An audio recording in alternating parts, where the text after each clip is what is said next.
अब हमें एक और क्वेश्चन गिवन है।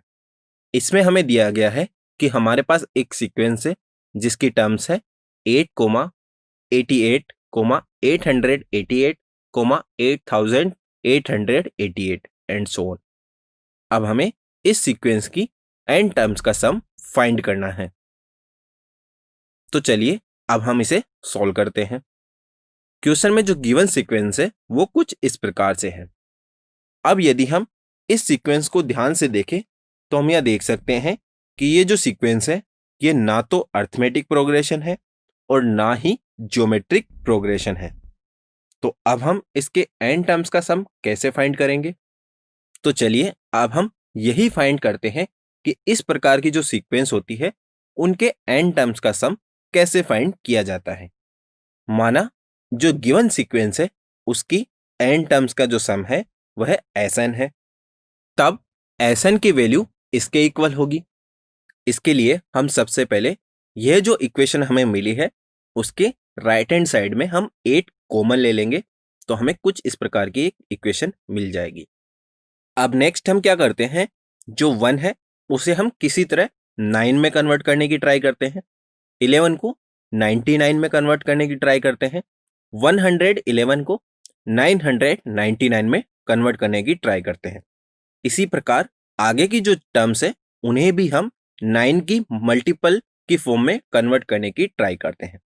तो इसके लिए हम क्या करेंगे, तो इसे हम 9 से मल्टीप्लाई एंड डिवाइड कर देंगे, तब हमें कुछ इस प्रकार की एक इक्वेशन मिलेगी।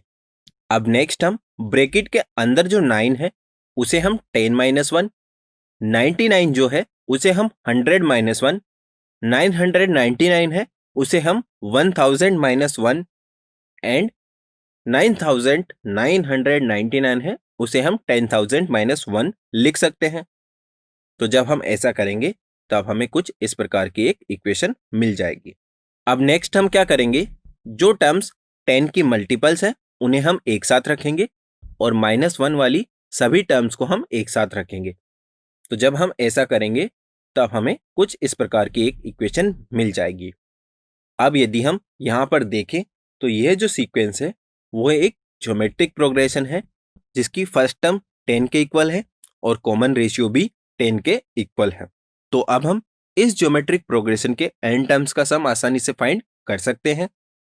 इसी प्रकार यदि हम इस सीक्वेंस के लिए देखें तो यह भी एक ज्योमेट्रिक प्रोग्रेशन है जिसकी फर्स्ट टर्म है 1 और कॉमन रेशियो भी 1 के इक्वल है। तो अब आप यहां पर देख सकते हैं कि जो क्वेश्चन में हमें गिवन सीक्वेंस थी उसे हमने किस प्रकार ज्योमेट्रिक प्रोग्रेशन की फॉर्म में कन्वर्ट कर लिया है। तो जब हम इन दोनों ज्योमेट्रिक प्रोग्रेशन का सम फाइंड करेंगे तब हमें कुछ इस प्रकार की एक इक्वेशन मिल जाएगी। जब हम इस इक्वेशन को सिंप्लीफाई करेंगे तब हमें Sn की वैल्यू कुछ इस प्रकार की मिलेगी। अगेन हम इसे फर्दर सिंप्लीफाई कर सकते हैं, तब हमें क्वेश्चन में गिवन सीक्वेंस की एन टर्म्स का जो सम है वह 80/81 इंटू 10 की पावर n -1 -8/9 इंटू n के इक्वल मिलता है।